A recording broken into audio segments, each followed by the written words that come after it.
The topic that I'm going to share today is about spiritual conversation as an art of leadership. Starting from Father Elders sharing this morning about the process approach to leadership and the contribution of the spiritual exercises.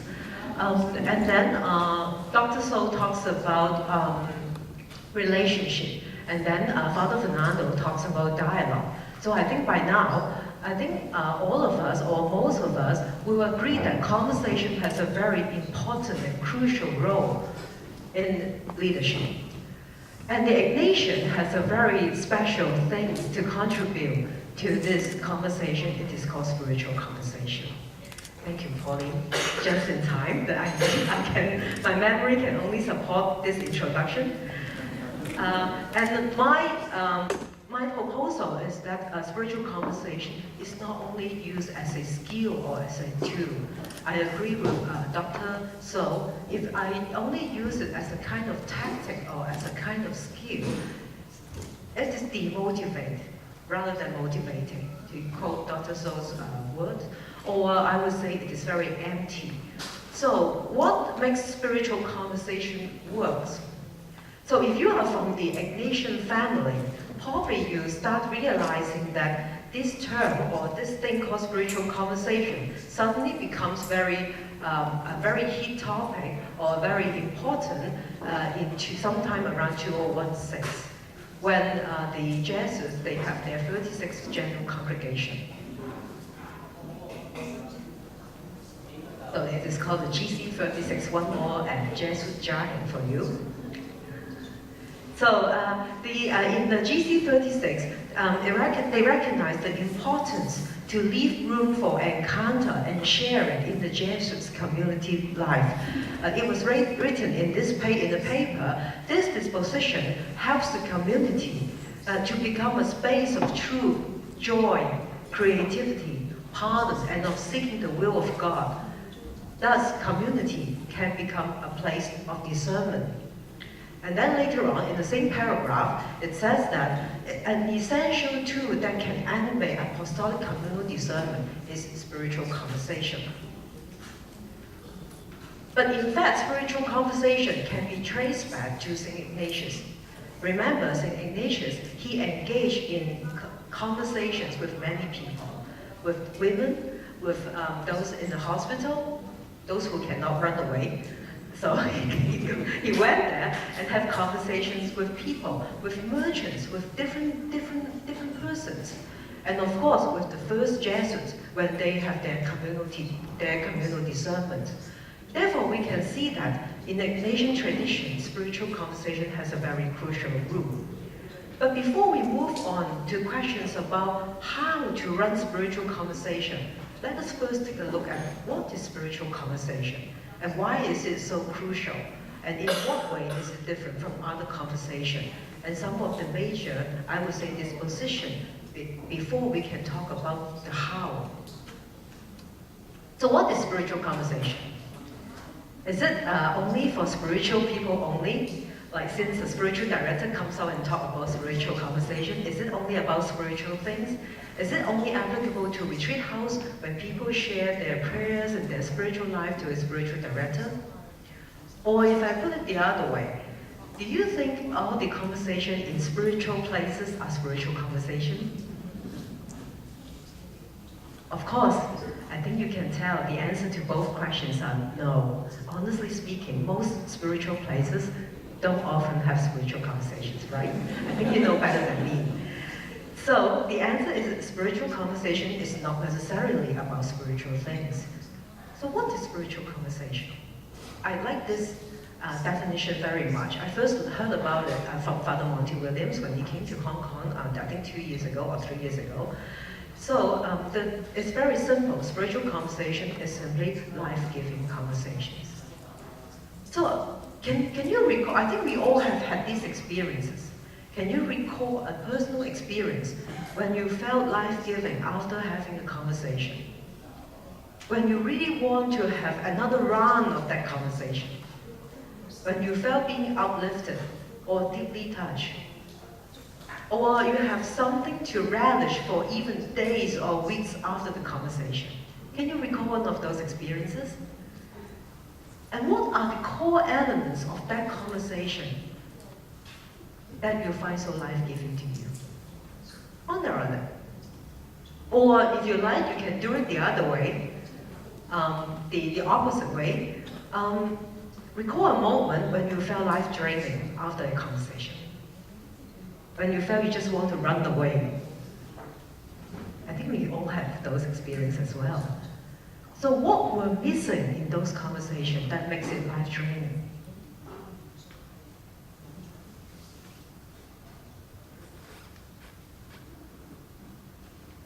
Here are some of my list, but of course it's not exhaustive. Feel free to add more. One of the core elements of spiritual conversation is a kind of openness. When you feel that you can truly be yourself, you can be open and sharing. I have such an experience when I remember I have times when I come out for sharing with some good old friends. We talk and talk and talk. And then afterwards I feel, well, I enjoy, but I'm not that much enjoy. I feel, well, we can talk, but there are some things that we would not talk, we would not say. There are some things we would not be open, right? So even though we can talk about gossip for hours, we don't feel that much life-giving. And this is what I think openness is so important. And think about another, I remember there were times when I have to have difficult conversation with someone to share my deep feeling. Maybe it's not too easy to say about. It's hard at the beginning, but afterwards I feel so much, there is so much energy inside after I share. After I be open, I take this initiative to be open and share something. So I think openness is one of the important elements. Mutuality. Conversation where you can engage, you can listen, but you can also talk. There are times when when I have experienced talk to someone who is so inspiring, but so talkative that there is no room where I can engage. Do you have that experience? Is it? That's not so life-giving, right? So it's better when there is mutuality in the conversation. And of course, respect is very important. I don't need to elaborate much more on that. And conversation of that, we don't only talk about things at the surface or the shallow things. There is something deep inside we can share about. And of course, inspiring. Authenticity can be my true self. I will talk about that a little bit later. And of course, there are many more. You can add on to the list elements that you find that can contribute to this life-giving conversation. So GC36 defines spiritual conversation and said that spiritual conversation involves an exchange marked by active and receptive listening and the desire to speak of that which touches us most deeply. So I will go on to elaborate a little bit before we talk about how to conduct spiritual conversation. I would first start with disposition. When I think about this topic to share, I think there are some things that is very fundamental. And I think that echoes very much with Father Elton's presentation this morning and also Dr. So's sharing, and also Fernando sharing about dialogue. I think there is something that is the foundation before we can talk about how.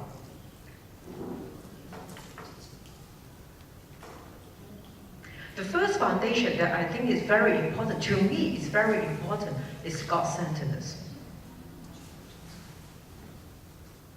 It is a foundation to what Father Elton mentioned about flexibility, or observing ends to means, or the paradox of surrender. Without being God-centered, I think we cannot live out those qualities. To me, to be flexible, to observe ends and to surrender is not something ought to. It is a capacity. If we put it only at a level of ought to, I ought to be flexible, I ought to surrender, or I ought to observe ends. Well, yeah, we can do that to a certain degree or to a certain extent. But sooner or later, I think I will encounter the limit of my human capacity. Sooner or later, I will come across something that I cannot be flexible, that I don't want to surrender, that I will attach to the means. Only when I experience the love that God has given me so much, I focus totally on God, then all this suddenly becomes a capacity where I can live it down. So it is not something that I only put it on the checklist that I need to do, I ought to strive for, but it becomes a kind of a state of being.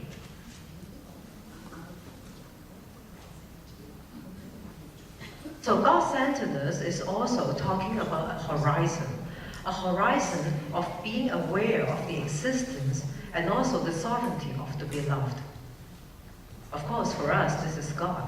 And this is also applicable for people who are non-Christians or not yet Christians, to quote Dr. So's status. We all, even though people who do not yet have a Christian faith or who are having other faith, I think people all believe that or agree that there is something higher than oneself. There is a higher being.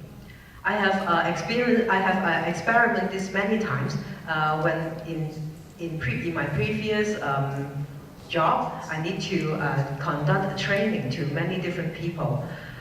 So most of them, the majority, they do not have a special faith like the majority of Hong Kong people. So I always ask this question. So does anyone here does not believe that there is a higher being than you? So far, I have never encountered one who told me that he or she only believes that he or she is the most important or the highest in the world. So everyone believes there's a higher being. So God-centeredness can be as wide as the acknowledgement of something higher than me, bigger than me. You can call that system, you can call that value, higher value. And of course, we call him God. So it is not difficult to start with acknowledging the existence of God, especially I think for most of us here, we do believe that otherwise you won't come to this Ignatian conference. But what becomes more challenging is to honor what we are doing is God's work versus my work. Very often, good Christians start with one desire to do God's work. So we start with good intention. We want to serve God. We want to serve the people because God loves these people. We want to do God's work. We want to honor God and we want to glorify God. But gradually and often, very subtly and bit by bit, we become attached to my work or my ideas of how that work can be done or my way of doing it. That becomes more and more important. And when we are attached to my work, we do not have the real openness for conversation. Conversation becomes only a means, a tactics, or a skills to persuade the other. And as Dr. So has said, the other can sense it, and often it becomes demotivating rather than motivating. So this disposition of God-centeredness actually invites us to focus back, this is God's work. And openness to the guidance of God is allowing God to take me to a place even beyond my horizon, beyond what I can imagine. And that is why I need real conversation, because what is beyond my horizon may very often be in another person's horizon. Yesterday, we have a very beautiful conference yesterday. We talked about something about horizon, right? So yesterday, I don't know how many of you has been here yesterday. I was deeply touched by a moment when during the last session, when 5 speakers, a panel head, Father Stephen Tong, and also the 4 distinguished speakers, when they were on stage and they were sharing. And at a certain point when somebody asked a question about reconciliation between Catholic and Protestant, And what touched me so much is about these 5 people on stage.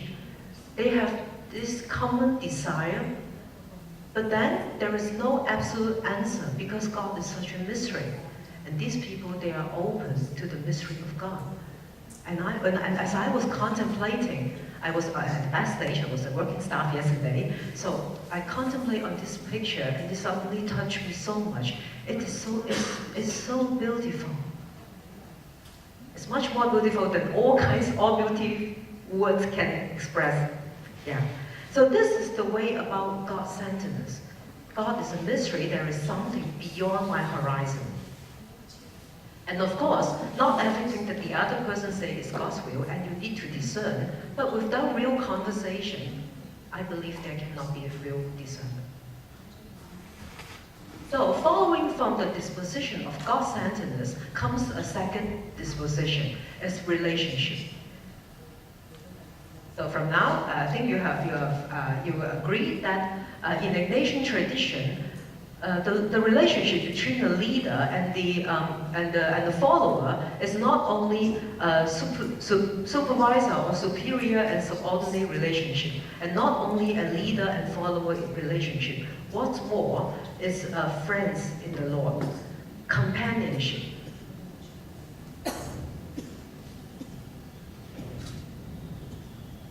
If we only use secular terms, this is quite paradoxical. A leader and a follower, they are companionship. One of my favorite Jesuit scholar, Father Howard Gray, said that good Jesuit government is interpersonal government. Government that establishes relationship with the man of the society. Interpersonal government. Government that establishes relationships. Isn't it very paradoxical? Government and relationship.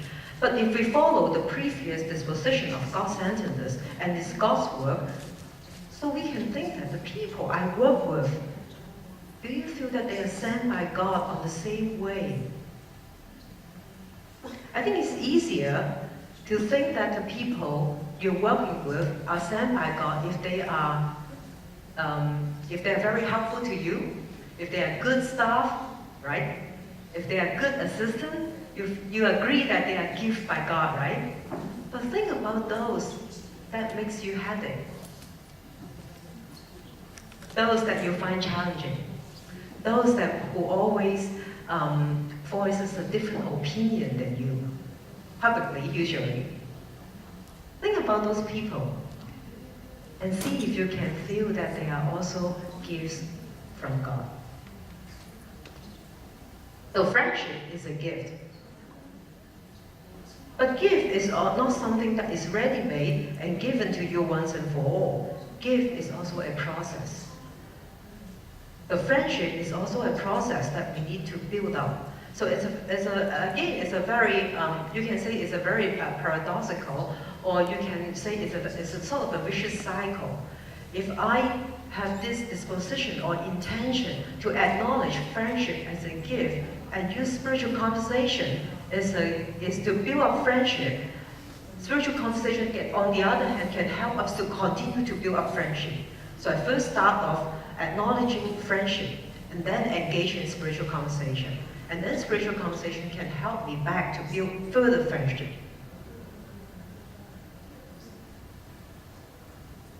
We can acknowledge friendship is only because there is a mutual trust that God is working in both, bringing each to insight and to the acceptance of the other.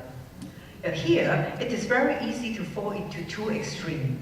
One extreme is to see friendship or companionship just as some fancy terms to talk about without really living out what it means. That is only used as a tactics, so I talked about this before. But it's also easy to go into the opposite extreme. That is a kind of imbalance or leaning over to friendship without assuming the proper role of a leader or superior. This can be related to something that Dr. Song mentioned this morning about the danger of abuse. But rather, it is the balance of the two when we are talking about in the leadership role. Sometimes as a superior or as a leader, when we assume the responsibility, superior or supervisor includes challenge, correcting defects, and even we may need to make hard choice of dismissal when necessary. But the invitation is to do this at the same time to be compassionate. When I was preparing this, I suddenly remember one of my personal experience. And I must confess, or I must admit that at that time, I'm not very conscious in doing that. It's only about last week when I'm preparing this presentation, I suddenly remember an experience that I had about more than 10 years ago. At that time, I was working in an organization that has more than 2,000 staff members. And I was the professional assistant of the CEO of the whole organization. So I was the CEO's left or right hand anyway. And I have a team of two secretaries serving me. The three of us is a team of the CEO office. So, and there is a vacancy of a secretary post. So I need to employ a new secretary. So you can imagine the secretary office of the CEO office, you can imagine what quality or caliber of secretary you're looking for, right? So you can name some of these qualities of a good secretary. Probably very organized, well organized, right? Very polite, very decent, right? And very thorough thinking, right? Very, so you can name all these qualities. So I employed this a secretary who is a person with experience, more than 10 years experience of secretary, and who obviously performs well in the interview. So don't believe too much on job interview. After a few months, of course, I find out that this secretary has all the qualities that are the opposite of what I have just named. Okay, so to me, every time when there is some, for example, when I have to prepare board meeting, it was very stressful for me because I can't count on this. I could not count on this stuff. I have to check everything, and every time I can guarantee there are mistakes at the very last moment. So it was very stressful, and of course I was filled with anger and all that kind of things. And I know that probably she cannot pass the probation. I remember one day, there was a staff lunch, and that evening was board meeting. And for those of you who have experience of serving board, you can tell how stressful you will be. Dr. Select knows. But that afternoon during the lunch meeting, this secretary, she was playing so happy, slower, right? Okay, got it. She was playing so happy, with having fun with all the other staff, and she was initiating games, and laughing and chatting, and obviously the board meeting that's coming in the evening is totally out of her mind. And so I have to make early excuse from the lunch and go back to prepare for the board meeting. But suddenly, during the time when I was filled with anger, I suddenly have my eyes wide open. I don't know why, probably God was talking to me. I suddenly opened my eyes and said, oh, she was very lively when she was playing games, right? That was her. That was the real her. I suddenly saw that. So, at the end of the year, of course, I have to tell her this, I have to break to her this bad news that I have decided not to pass her probation. But I asked her, so why did you choose the job of being a secretary? She said, I don't know. I graduated from high school and I entered into this secretary training commercial school. And then I come out and then I become a secretary, and I was a secretary for more than 10 years. I said, do you know in the world there are some jobs that is much more fun for you? And later on, I met her some years later. She, of course, I did not pass her probation, and I dismissed her. And later on, I met her about 1 or 2 years later in some of our colleagues' wedding or something like that. And she told me after she left our organization, she went to work as an event management. And she was so much happy. And about 1 or 2 months after the dismissal, the head of the HR came to me and said, well, you are good at doing exit interviews. Because this staff, she was so happy and she told everybody, Sally told me something very important. What? Sally said that it's not that I am not suitable for this job, it's that this job is not suitable for me. And that becomes her motto. And I told the HR head, I say, well, it's not a tactic. I do believe it when I said that sentence. And up till today, I do believe it at that time when I said the sentence. It's about the horizon. I have to do this job as a superior, as a supervisor, not superior. As a supervisor, I have to perform my proper role because if I allow her to stay, I am making myself trouble. But I can do it in a compassionate way. But I must admit that was not in my agenda at that time. It's only I only become more conscious last week. And thank God, when I was not conscious, He is conscious. But Father Elton mentioned about subsidiarity. I think subsidiarity is only possible following the earlier disposition is when we can honor the other as a person. Sometimes, as a leader, we may fall into this trap as seeing the other as an object, as a tool, or worse, as an enemy.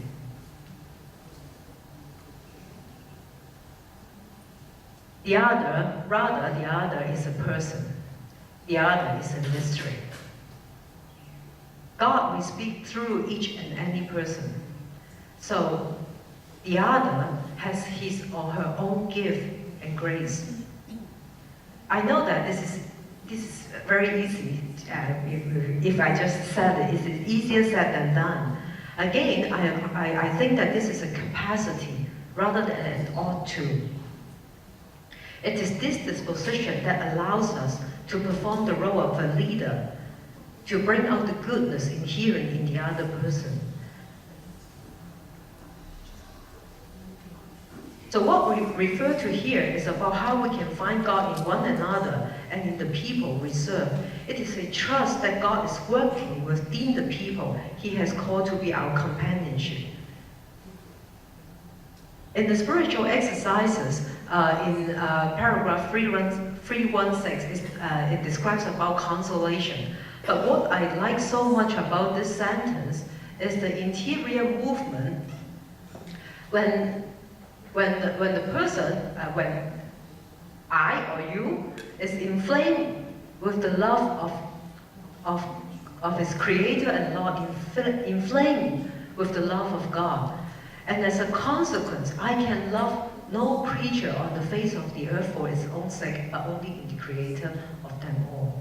That means the capacity to love the other as a person, as a mystery, is not because, first, it's not because how lovable the other person is, not for his own sake. Secondly, not for my own sake as well, it's not because of my own capacity. It is a result, it is a fruit of being inflamed with the love of his Creator and Lord. So to me, it is possible when I feel so much being loved by God, as what the previous speakers today mentioned about the experience of being a beloved sinner.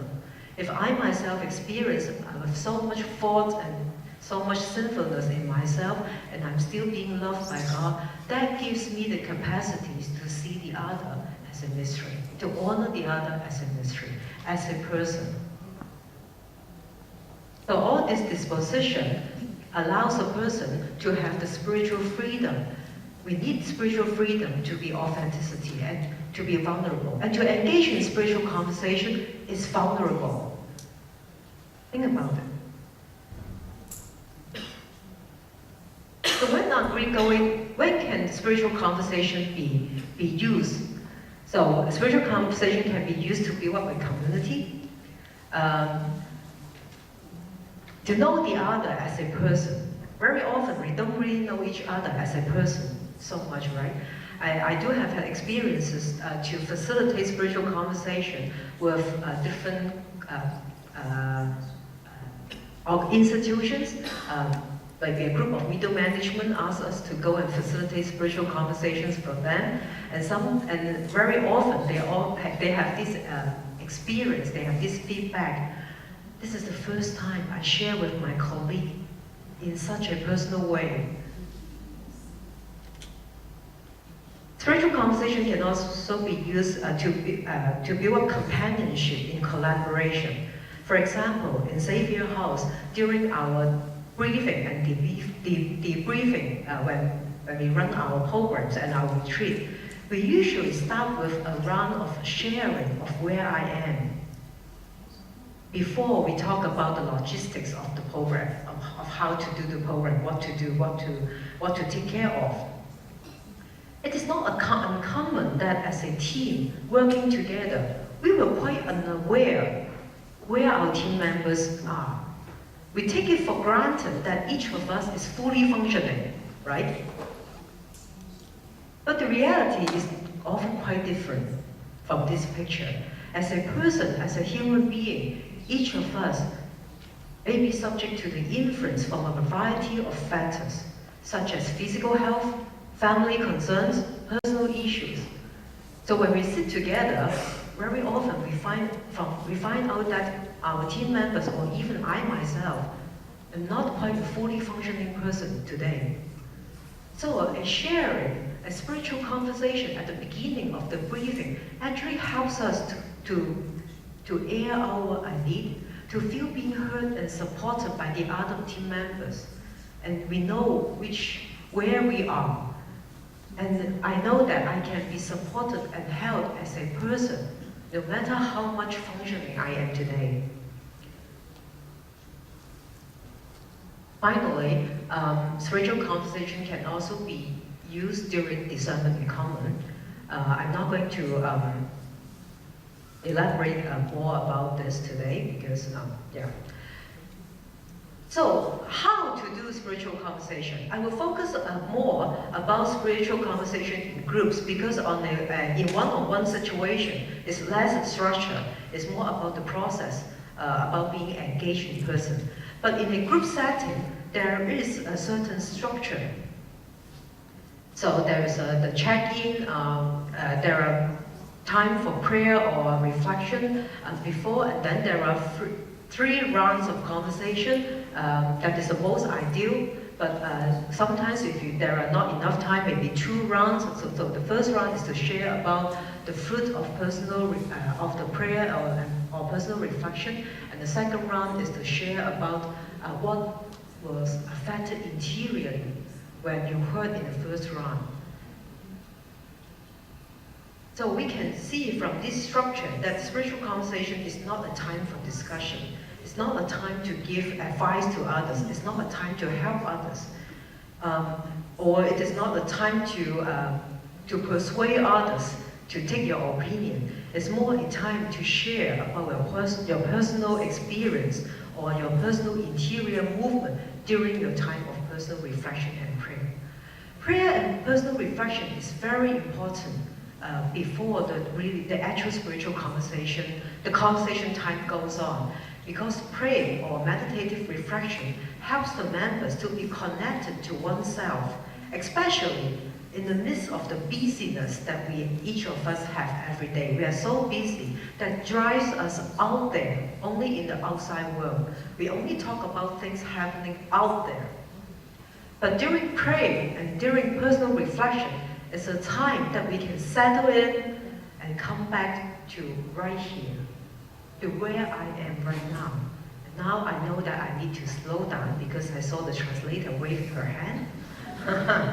So prayer and reflection prepares a person to share on one's own feeling, to one's own movement, to one's inspiration, and to my own desire, instead of just focusing on the incident, on the happening, on the problems to be solved.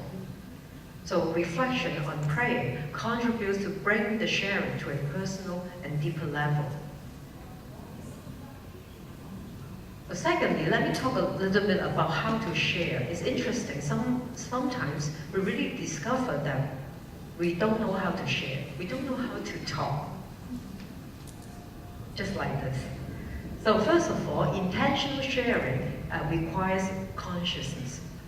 Consciousness about the presence of self and also the presence of the other. So sharing is not just a monologue. It's not just engaging in my own world without noticing the others, the presence of the others. Sharing is a time that I'm connected with the others. So I'm not falling into one extreme of either being too boring or on the other hand, being too detailed.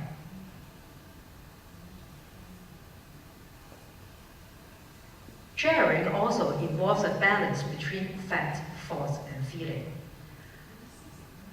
From my personal experience, a balance is more important.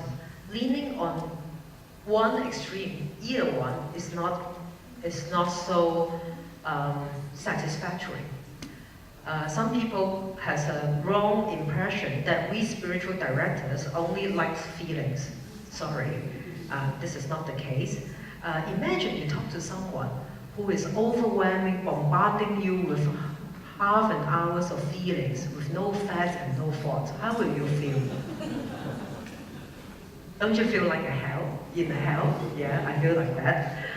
Or imagine somebody who sits in front of you and filled his or her conversation totally with thoughts and great concepts and ideas.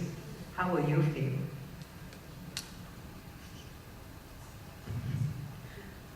So lastly, you can also imagine someone sitting in front of you and giving you minute, detailed account of every fact.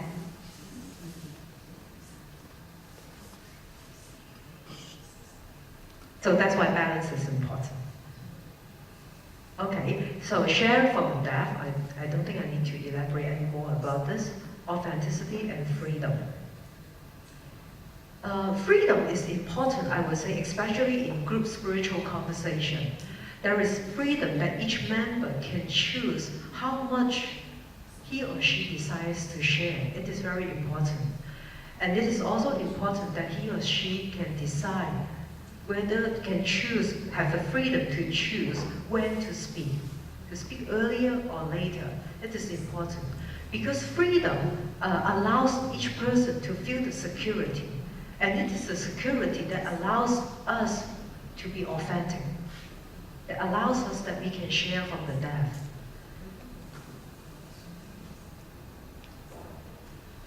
So listening is another thing that we need to be mindful of during spiritual conversation. So first of all, it's a kind of non-judgmental listening. I think all of you have come across this more or less, so I'm not going to go into detail about what is non-judgmental. Secondly, listening is about honoring each person. Each person actually is his or her own expert of his or her own experiences. Right? So there's nobody who needs to teach the other about his or her experience. So spiritual conversation is not a time for advices, teaching, or preaching. Sometimes it's difficult for certain people. It seems to be built in an automatic reaction. We want to teach somebody, or we want to address somebody's issues, or we want to solve something. My background is a social worker before I became a spiritual director. So at first, I have this built-in button that I want to help someone to solve the problem, right? So maybe you can check in what is the thing that you need to be aware of. We can also listen to others' contexts and feelings. And finally, it's also good to be aware of one's own inner movement. So, since I have only 5 more minutes, suddenly I realized this. So, let me say a bit about facilitating. To facilitate a spiritual conversation is a balance between the flow of the conversation, to follow the structure of the spiritual conversation, but also to contemplate on spiritual movement. This is important because the movement tells us something. For example, I remember I facilitated a group of spiritual conversation. And during the second round, when I invited the participants to share about the interior movement, after hearing the first round of sharing, the members, they start to respond to each other. They start to appreciate each other and acknowledge each other. It is good, but it is not taking a deeper level to his or her own interior movement.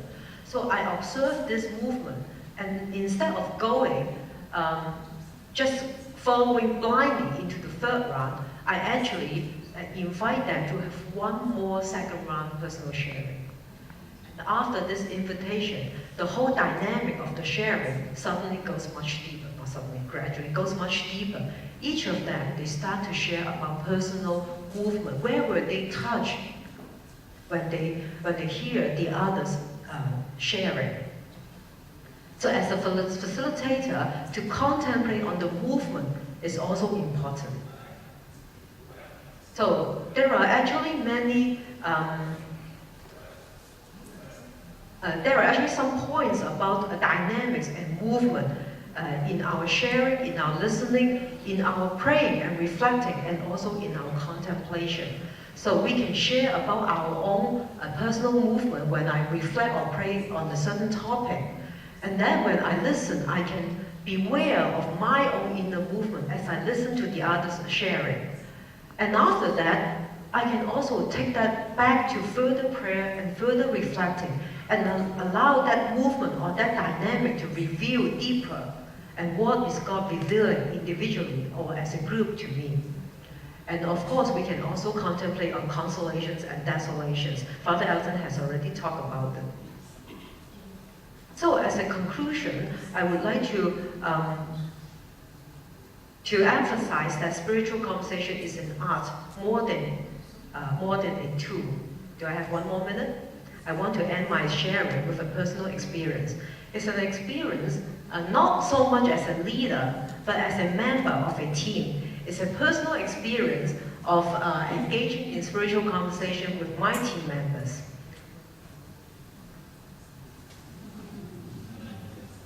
I don't know, what do you see? And what are you attracted to? So as a person, I joined Xavier House I have been in Xavier House for 5 years. So 5 years ago, I was not a person that has a special attachment or attraction to food. Honestly speaking, if you come to my home, I have no snacks in my home, I have no instant noodle, and I have no canned food in my home. So you can imagine what kind of person I am. I don't have special preference to eating or cooking. But my team members, some of them like eating very much. Oh, one? Okay. So, some of them like cooking very much. So, it becomes a tension to me. I have to entertain them, you know. And with so many work to do in Xavier House, it really becomes a tension in me. Okay, by the way, can I have a little bit time of advertisement? We are going to talk about tension tomorrow. So if you have not enrolled for tomorrow's conference, feel free to walk in tomorrow and enroll on site. So it was a tension to me at that time. But gradually, when I contemplate on my team members, I suddenly realized that spiritual conversation can be conducted in a less structured way, can be conducted while we were preparing our celebrations, preparing our foods together. I know the other as a person, more as a person, not only as a collaborator, as someone who worked together, but also we laugh at each other of who we are. Our own styles all come up during our food preparation. Someone is always in the Kairos time, even when Ohan was preparing food. And I am always, quite often, I'm the one who is a little bit anxious and tense and I like to make everything very detailed, so the others asked me to put on all these small things because I like the detail work. So after 5 years, I think I make this. I enjoy cooking. Still, I don't enjoy too much about eating, but it doesn't matter. Someone in our team likes eating. But I enjoy cooking with them because it allows me to open up my horizon. I don't even know I can be a good cook 5 years ago. I think God widens my horizon through my team members. And believe me, when we are in our discussion, when we are working, we have as much conflict as other teams because each of us is so different. Each of the spiritual directors is a superstar. We do have all these disagreements. We do have all these different opinions, different personalities working together. We do have clash, but we are a very happy team.